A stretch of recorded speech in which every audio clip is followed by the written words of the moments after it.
Bulavinaka and welcome to For the Record. I'm Edwin Nand. Tonight we take a look back at how the pieces of the puzzle were put together in conducting the 2014 election. Some would say it all began with the announcement in March that Fiji would go to the polls on September 17th. However, even before that, in January to be exact, a 7-member electoral commission had been appointed to begin laying the groundwork. For the Record tonight brings you videos and interviews of pertinent events which shaped the election. We begin with the announcement of Mohammed Saneem as Supervisor of Elections. The Elections Office has just under 6 months to prepare for the general election under the leadership of this man, Mohammed Saneem. He takes up his new job as Election Supervisor on Monday. Mr. Saneem will commence his role as the Supervisor of Elections from the 31st of March, which is next week, Monday. He, of course, given the fact that the Electoral Commission is completely independent, as you will see in the electoral decree that we will discuss, has to resign from the judiciary. As you know, he came from the judiciary. Saneem was appointed after 13 applicants, local and overseas, didn't meet minimum standards. The electoral decree was also released today and paves the way for the polls. Under the one-man, one-vote system, the decree outlines how proportional tallying will be done to determine who will take up seats in the 50-member parliament. On the ballot paper, voters will choose their candidate by a corresponding number randomly assigned to all candidates. The decree says that all the names will be put in a barrel and then you draw the name. So whoever is the first name will be number 135. Then it goes down sequentially. Can be from any political party, can be an independent person. There are likely to be 1,200 polling venues, each with more than one polling centre. Polling centres will open at 7:30 a.m. on 17 September and close at 6 p.m. with the people queued to vote at that time. The polls stay open till 6 p.m. If they start counting, say, by 7 p.m., you should start getting results flowing in a few hours' time thereafter. There will be no allocations for anyone who doesn't make it into the queue by 6 p.m. Edwin Nand, FBC News. Mohammed Saneem has assured that the Elections Office will operate independently and without fear or favour to maintain the trust of the Fijian people. In all elections, we will uphold the fundamental principle that every Fijian has one vote and all votes are of equal value. It is our duty to ensure that all Fijians over the age of 18 have the opportunity to exercise their constitutional right to vote. We strive to be professional, just and transparent in our work. He and his team now face the daunting task of putting in place the groundwork for Fijians to go to the polls. Our priority right now remains that we have to set up the Fijian Elections Office to be able to deliver 2014 elections. A lot of processes have been set up and are in place. The only thing now for us is with the decree and with the support of the Commission to move it forward. Saneem says the planned voter education campaign will be a massive exercise since the one-man, one-vote system is new. While there is no date set, it should be kicking off soon. The Electoral Commission has shown faith in Saneem's appointment. We would have basically lost 2 or 3 months. So we really needed somebody who had some experience and who knew the background. And really, at the end of the day, Mr. Saneem's name was put forward to us. And he, as you all know, he had the advantage of continuity. He knew how the systems worked, and we worked with him. The election will be held on September 17th. Edwin Nand, FBC News. The proposed One Fiji party has every intention of getting registered. Proposed party chairman Philemoni Vosarongo says they're doing all they can to revive their application. When we submitted our application, we submitted over 6,700 membership, and of course then they'll have to work through their database and identify those that are not registered, for instance, or those that have already registered for another party. So we had built in for that contingency. I think right now what we're hoping for is within the numbers that is already been submitted, we'll be able to revive the application. The proposed party is now working closely with the Elections Office to ensure they meet the criteria. Back to the Supervisor of Elections Office and see if we're able to verify the numbers that they have identified with us as the portion that is lacking to meet the minimum requirement, and run that against the numbers that they say are invalid or were consist of those that are already subscribed with another party or even within our own application. The President will issue the writ for elections on Monday, and voter registration is also scheduled to end on the same day. Ellen Stalls, FBC News.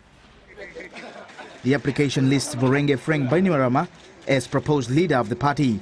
Other executives include Dr. Chico Luveni and Tui Madhuwata Ratu Williame Katunivere as two proposed presidents.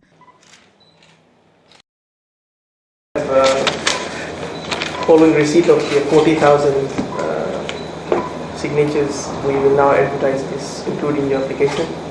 There is period for objection, and then there is apply for petitions. And then eventually we will run this past all the other applications that have been received to see if there are any matches. If there are matches, then we will do answer for the matches before the party eventually register. These signatures were collected over a very short period of time, and I wish to thank all those Fijians who agreed to be the original members for the registration of the proposed Fiji First. These were men and women, young and old, from the towns, from the cities, from rural and maritime areas, and from settlements. The proposed party also handed in a sum of $5,005 as required under the Political Parties Decree 2013. And I look forward to that. We will meet and sit down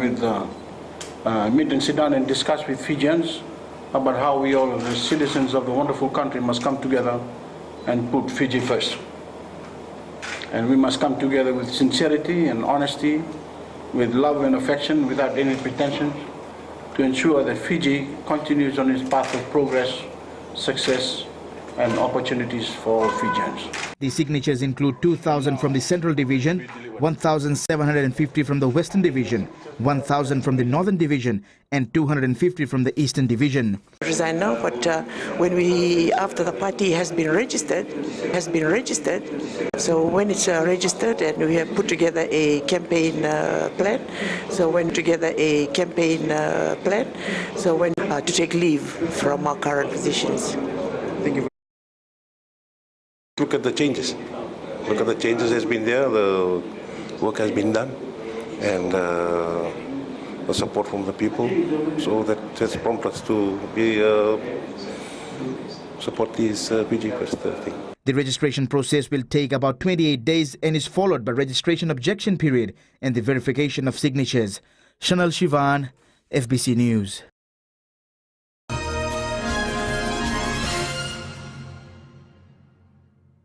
Welcome back. With the registration out of the way, political parties were free to begin campaigning, and campaign they did.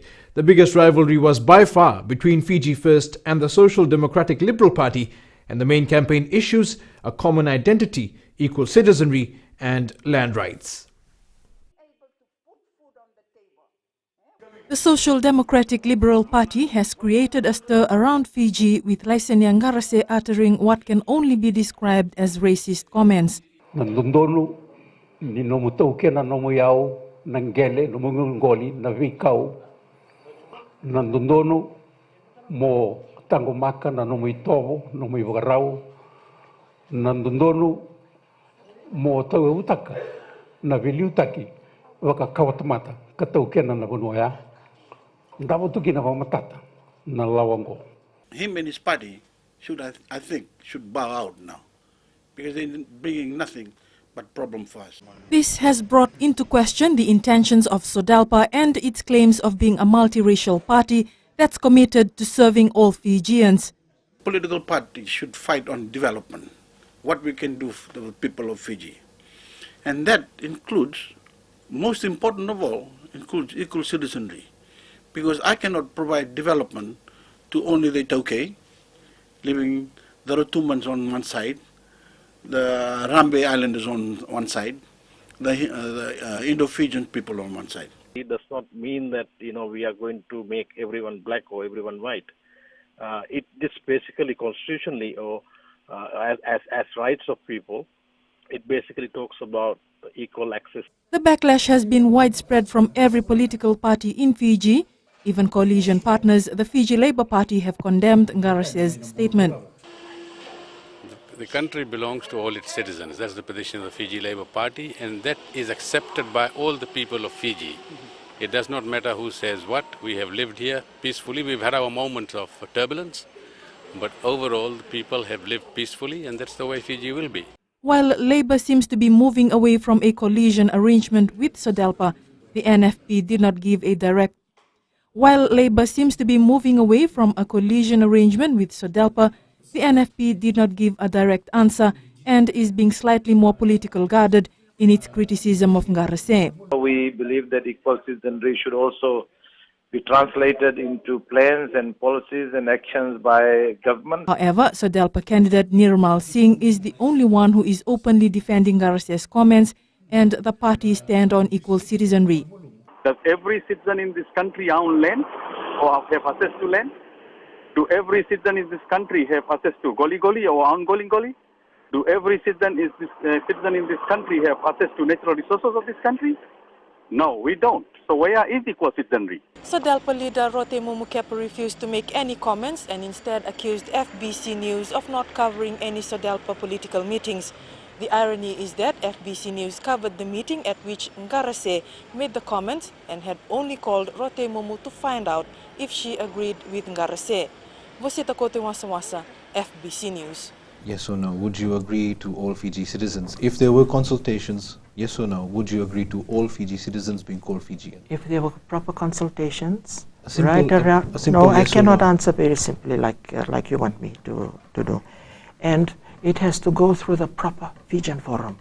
So I if you cannot had the just, opportunity to be part of this consultation and make submissions to have yourself heard before a committee or whatever it may be, what would your proposal be? Would you support all Fiji citizens being called Fijians? I think we would have, I wouldn't want to commit myself here in terms of some other issues that will come into that Do you personally discussion. believe that I have a right to be called a Fijian and be recognized as a Fijian? Do you personally believe that? I personally believe that we have to look at the 1997 Constitution, because in the 1997 Constitution there are special rights and privileges for Fijians, indigenous Fijians, and also their group rights. So it's not a simple question of yes or no, do you agree or not, because there's entrenched legislation in here in terms of the indigenous Fijian. If we can work around that, have discussions, consultations, Edwin, I'm sure we would come to some understanding. But to have straight out yes or no, because there are group rights, there are individual rights, there are entrenched legislation in here in terms of the word Fijian as an indigenous, individual rights, group rights. So I cannot say yes or no. All right. Unfortunately, most of these people in the rural areas don't know that they've been lied to. As I've said, the Andis and the Ratus come and sit, former PS, former prime ministers come and sit with them and tell them this is the real interpretation of the Constitution. It's not good for us. It's not good for the Itoke land. The Itoke land is not safe here. They believe it because these are the Ratus and Andis and former permanent secretaries and former prime ministers. And then I go and said, no, it's safe. Don't worry about that. A couple of places I've been to, especially one in Kandavu, I went there and they said, we were always Fiji first. And SODELPA came and told us these stories and we were very worried. And they said, but we know that I was coming. So they said, wait, when he comes, then he'll come and explain this to us. And I explained the real interpretation of everything that the SODELPA went and said. And they said, thank God, we're back to Fiji first. I was in Navosa. After I spoke, one of the gentlemen there stood up and said, most unfortunate for those people that have voted. Pre-poll had started then, last week. Most unfortunate for those people that have voted, that didn't vote for Fiji first. They should have listened to you. But guess what? Those that have voted for SODELPA voted because they've been lied to. And that's, I think it's most unfair. But as I keep saying, if they lie to you now, they'll lie to you in Parliament. Mm-hmm. One of the slogans used against you is that you're a coup maker. What you did in 2006 was overthrowing a democratically elected government, and here you stand asking the people to vote for you so that you yourself can become an elected leader. What do you say to that? Well, you know, when we came in 2006, you know what I said, we were not conducting a coup. You call it a clean-up campaign. Clean-up campaign. You do admit that an elected government was... we removed the elected government, like this guy in Senganga, who is the only guy that stood up and asked all these questions that would have been asked by SODELPA people. And he said, I don't recognize you. I said, well, that's all right. He said, because you removed a government in 2006. I said, yeah. And I suddenly realized where he was coming from. I said, are you part of the events of 2000? Do you endorse what happened in 2000? He said, yes. I said, what do you think that was all about? That was the removal of a government. But, you know, they've been fed all these stories. All of a sudden they're confused about where they're going. But tell me, who keeps referring to me as a coup? The guy that did the coup. I wouldn't want to bring up names. They're not here to defend themselves. They're not here to speak for themselves. No. But they're saying that without me being there. Without me being there to defend myself. So go ahead. Make my day.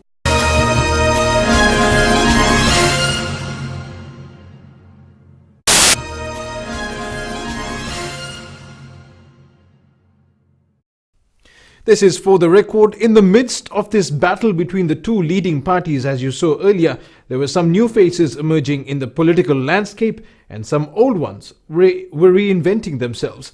As polling day drew closer, the debate became more fiery. The National Federation Party says while it supports the free education system put in place by government, there is a need to lift the standard of the quality of education in Fiji. When you remove the external examinations at the end, leaving it right at the beginning, leaving external examinations in Form 6 and Form 7, you know what happens? There is a lack of discipline in growing the level of intellectual maturity and competence that we want to see in our children. Our kids have become lethargic. Speaking to a capacity crowd of about 100 at the Vuilevu in Nausori last night, Nambala Ruo pointed out that it is because of this there is a lack of knowledge in students as they go on in life.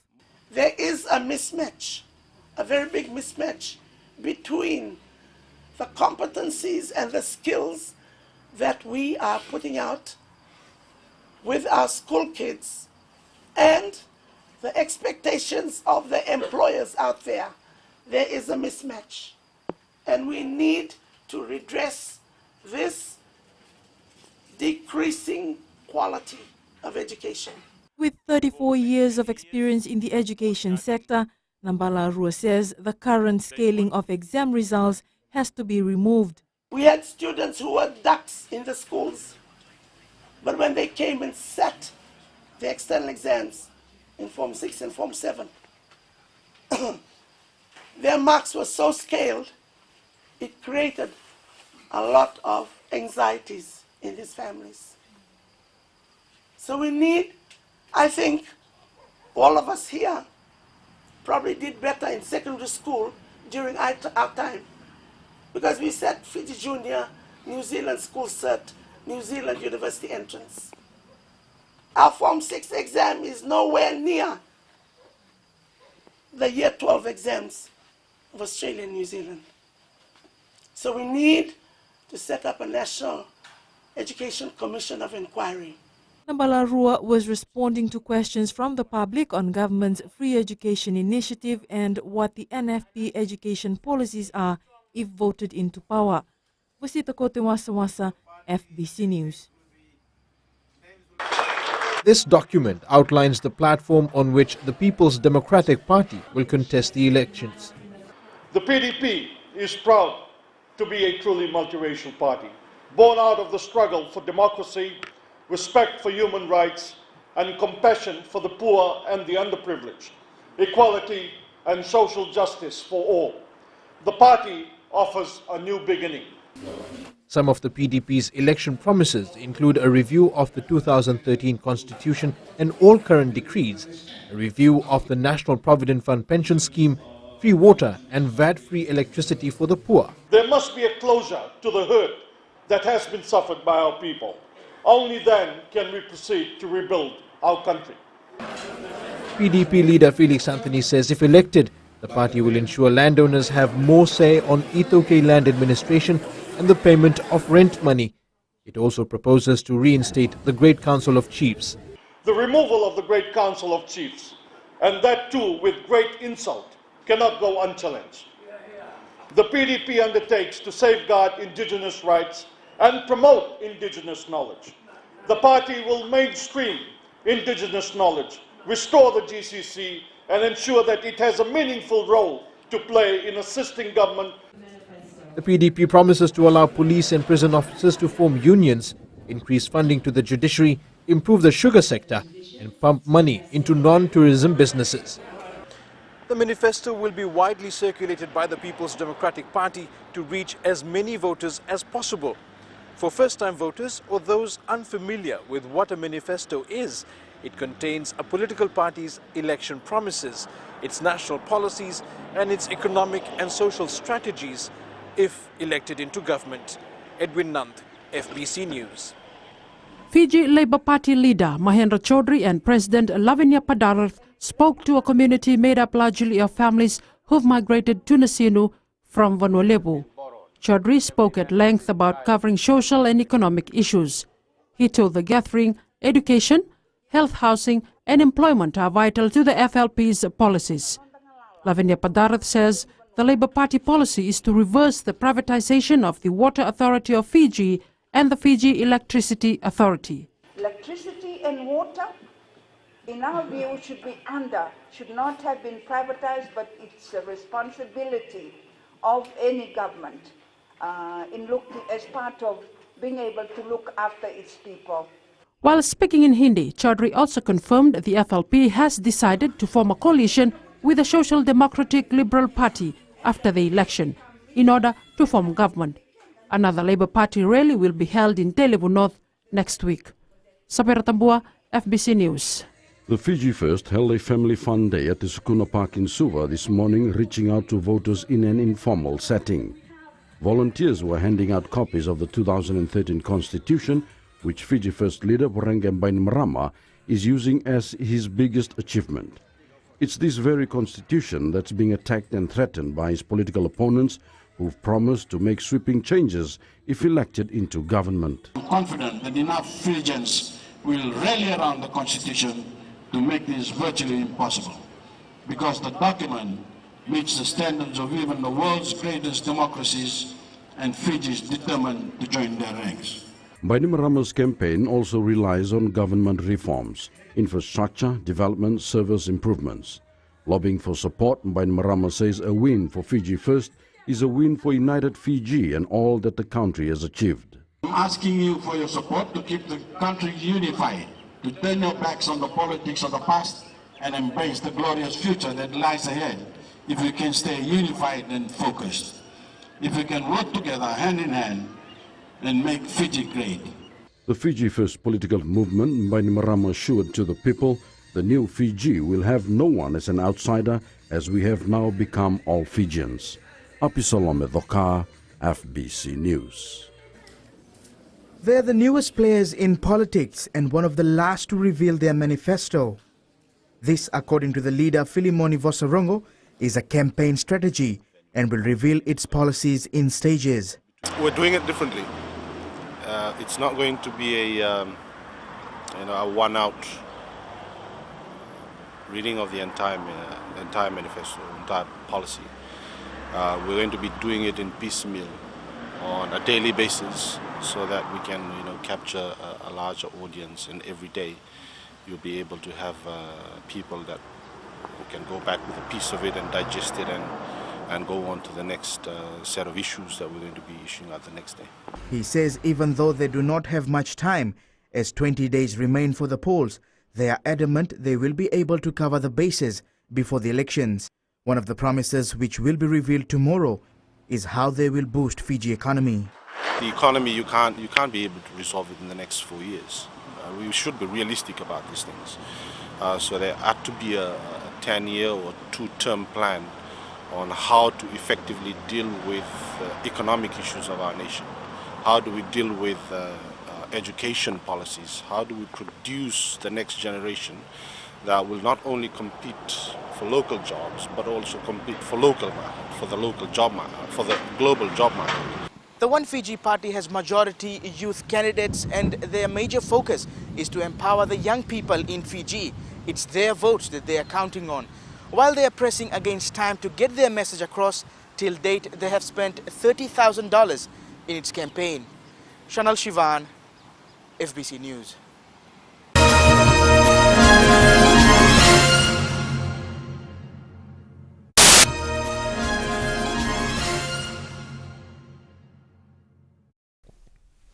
As campaigns went on, things really started to get off the ground with the Elections Office.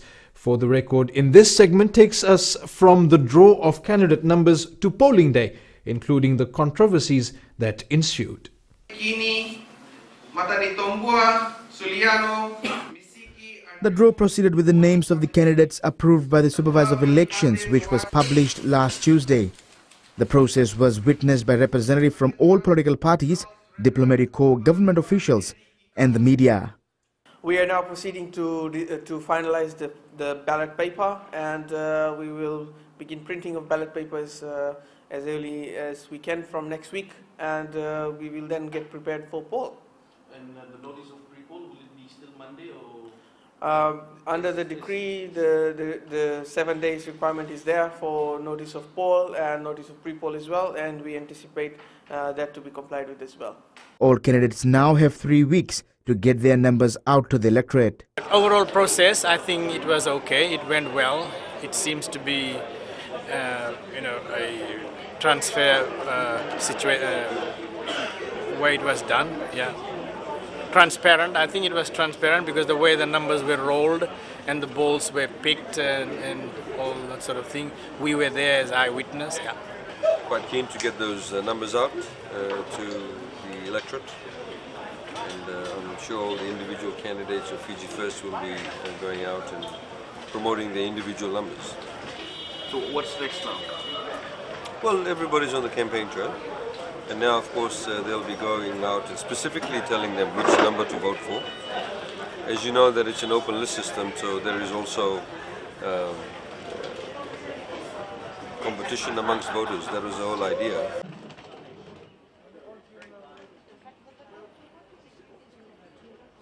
For the first time ever in an election, numbers were drawn from a barrel and assigned to candidates. The numbers started from 135, and a total of 249 numbers were assigned to as many candidates whose names were listed in an alphabetic order.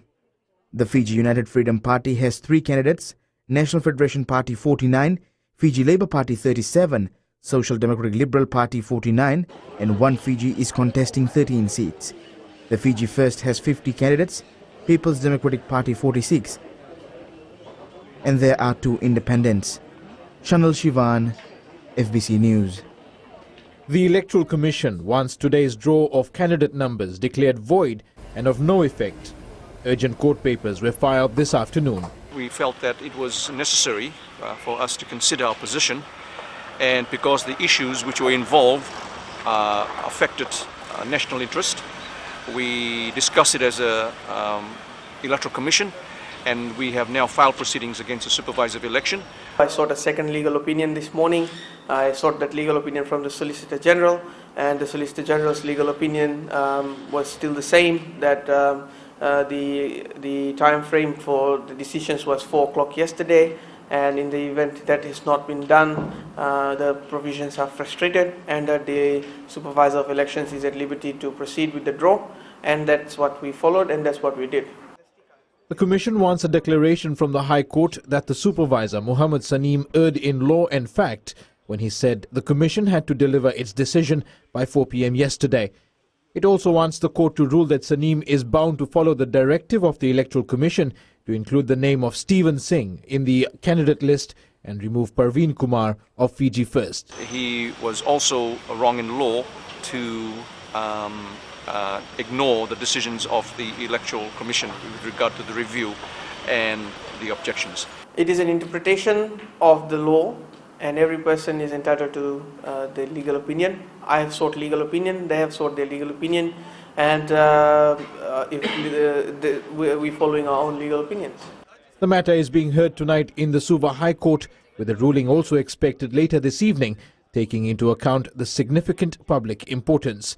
Young says they want the court to order another draw of numbers for all candidates tomorrow based on the names approved by the Commission. The Electoral Commission is independent, and we have looked at it, and we have formulated our own views on it based on legal advice, and we think it is an important issue for Fiji as a country to know once and for all whether this particular process of election should go with to take into account the decisions of the Electoral Commission, or whether the supervisor of election was right to ignore it. The Commission says the elections process is still well on track and uncompromised. If anything, the court case will help remove the impasse and allow all parties to move forward. Edwin Nand, FBC News. The Electoral Commission yesterday filed proceedings seeking a declaration that the supervisor of elections erred in law and fact when he said the Commission had to deliver its decisions on the appeals and objections of party candidates by 4 p.m. last Friday. The Commission also wanted the court to declare void the drawing of the candidates' numbers yesterday and rule that the supervisor of elections is bound to follow the directive of the Electoral Commission as stated in Section 76, subsection 3 of the 2013 Constitution. On Friday evening, Muhammad Saneem announced that the deadline for the decision on the appeals and objections had lapsed at 4 p.m. and the list of candidates that was published in the dailies on August 19th will be accepted as final. Under law, the Commission had 3 days to make the final decision. However, this afternoon, High Court Judge Justice Kamal Kumar ruled that the 3 days ends 72 hours after the time of the receipt of the objections and appeals. The ruling also dismissed the Commission's application to include the name of Stephen Singh of the Fiji Labour Party in the candidates list and remove Parveen Kumar of Fiji First. There was swift reaction from at least 2 political parties who were present in court this afternoon. Fiji Labour Party leader Mahendra Chaudhry says the candidate has been deprived of his right to contest the elections. Of course, the court was elected while the elections. It did not look at the investigation properly and disqualified him, and there was no conviction against him. And I will consult with our lawyers and see what further report we have on the matter. But that's all I can say. The People's Democratic Party says there is nothing much that can be done now. The turn of events today, on the grand scheme of things, is not surprising, but still very disappointing, as you'd expect the law and justice to take its course. But it's very clear today that that this is something that's beyond us, and we just need to keep going on. The Electoral Commission says it will hold a joint press conference with the Fijian Elections Office to announce their next move. Eleanor Turangaiviu, FBC News. 15 countries will be sending representatives as part of the multinational observer group, each of whom will be putting their name on the final report. Coordinator Andrew Goledzinoski says none of the observers have any doubts on what is required of them. It's about providing confidence. It's about not just the international community's confidence in what is happening in Fiji, it's about providing some level of confidence to the Fijian voting public that in fact this election will be as good as it can be in terms of its integrity and effectiveness. The observer group began its work on the 18th of this month, taking note of the close of party nominations, the draw of candidate numbers and the court case over the weekend. Goledzinoski admits it's impossible to be at every polling station speaking to every voter, but the observer team will be large enough to cover a vast area of Fiji. We want to be as broad as we can. We want to cover the majority of polling stations, and we want to cover the majority of environments within Fiji, the maritime areas, the interior, even where there are fewer people. I think everyone has to be able to see that we're doing our best to make sure that their impressions, their views and their experiences somehow reflected in our report. More observers will start arriving in the coming days and will be briefed by the Secretariat on what's required of them.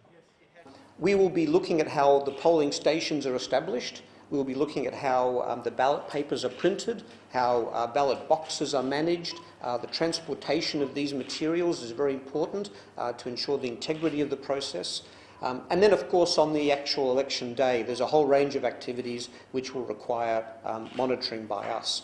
And we have a very broad mandate in the terms of reference to go anywhere in Fiji, to speak with anyone as we think is appropriate. The MOG confirms right from the outset they haven't had any issues with regards to access and freedom to observe the elections preparations. Edwin Nand, FBC News.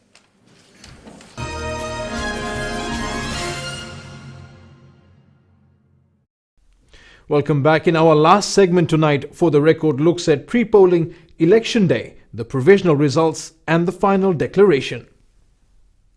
The people of Naibidula in Tailevu say they've waited for years for this day, exercising their right to elect their leaders. I thank the Almighty for the great preparation, and I hope that we will choose a good government that will run us tomorrow for the betterment of Fiji. It's estimated there are more than 200 voters in Naibidula village and 2 surrounding settlements. The turnout at this pre-polling center is encouraging as a precursor to election day on September 17th. Young and old and persons with disabilities all cast their votes. However, there was some confusion on how the numbers are listed on the ballot paper. The numbering is done by column and not by rows. This led to some voters spending more time to find the number of their candidate. Well, this one is, I'm very sorry with the old people. I don't know whether they can elect what they want or no. When they put down in numbers and they mix it up, oh good, I don't know. They're lost. Here in Naibidula, everyone is waiting anxiously to cast their votes. When I spoke to some of the locals here, they said that they hope that their votes today will not only bring good future for the people of Fiji, but for Naibidula. What is Sonny Rekandroga for FBC News. The Elections Office has recorded a good turnout today with a high number of voters at the pre-poll venues. Supervisor of Elections Mohammed Saneem says the number ranged from 75 to 90%. It's looking good in terms of the number of people arriving at polling stations and also the number of inquiries we have received about pre-poll. It looks very positive. Tomorrow, ladies and gentlemen, we will have a total of 70 polling stations, pre-polling stations operating, and we will give you the number of voters tomorrow. There are a few issues which have come forward over the last 2 days and are being rectified ahead of pre-polling tomorrow. We had a little bit of issues with the tide in one of the Eastern Division areas, and quite predictable. That is why we are having pre-poll in these areas. So that the polling in one area was delayed by 1 hour because we couldn't reach the place due to tide. However, people in that area were all informed, and they were still there and they waited. We will extend the pre-polling for 1 extra hour, not extra hour, the same number of hours, but we'll go up to 6 now. Initially it was planned to go up to 5. The Elections Office also admits there was shortage of ballot papers in Yasawa yesterday. We will go back to that village this Saturday, and only 4 people are left to vote. We have their EVR numbers and we know them by name. So we will go back for those 4 people to cast their vote. This happened because of the similarity in the names, and hence there was shortage of ballot papers. However, this is still pre-poll and we can rectify this situation. 13 days remain for September 17th, and people are again urged to check their polling venues to avoid any inconvenience. Chanel Shivan, FBC News.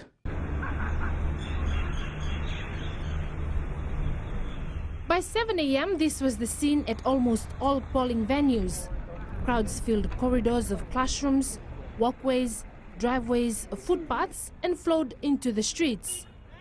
8 hours later, around 3 p.m., this is what was left.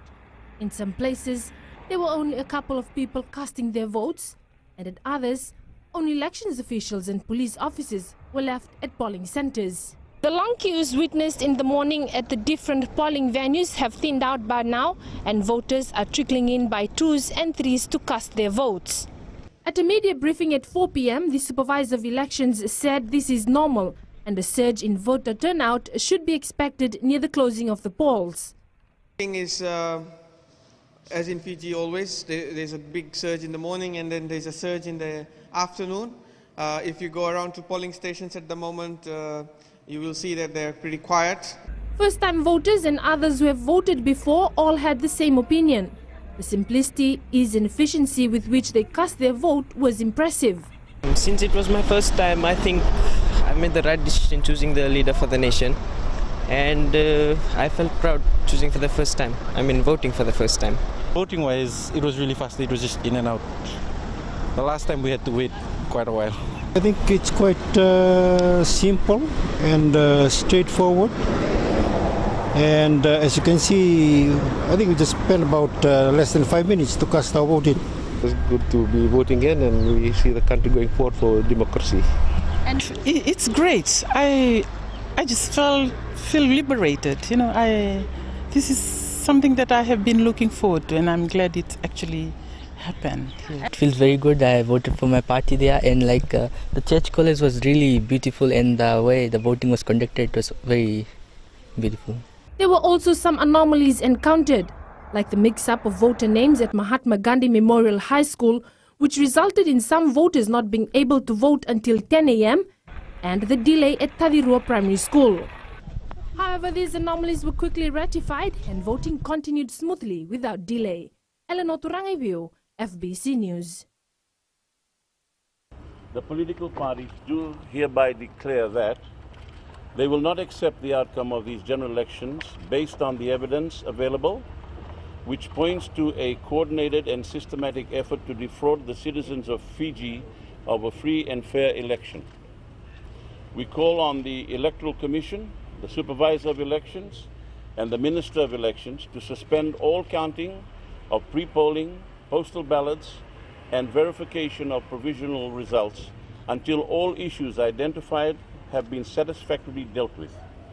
For example, the tampering of ballot boxes, removing of ballot boxes from polling stations without being counted, the inclusion of large-size files and envelopes in ballot boxes that could only have been placed in it through the opening of the ballot boxes, as they cannot fit in the slots provided of the ballot boxes. There are a multitude of other incidences, but these are just an explanation of some of the few. The undersigned leaders of the political parties have communicated these concerns to both the Chairman of the Electoral Commission and the Supervisor of Elections. And on that score, I need to confirm to you that communication is actually underway to them as we speak. So therefore, you need to give them a bit of time to actually receive it themselves, but I'm just making that clarification. And this statement is signed jointly by One Fiji Party, the National Federation Party, the People's Democratic Party, the Fiji Labour Party, and the Social Democratic Liberal Party. When those evidence come, we have to evaluate the evidence, and if we think there is some basis for it, we will refer it and we will talk to the Supervisor of Election about it, and then he will have to review the procedures and look at the evidence. Now, the next point is this.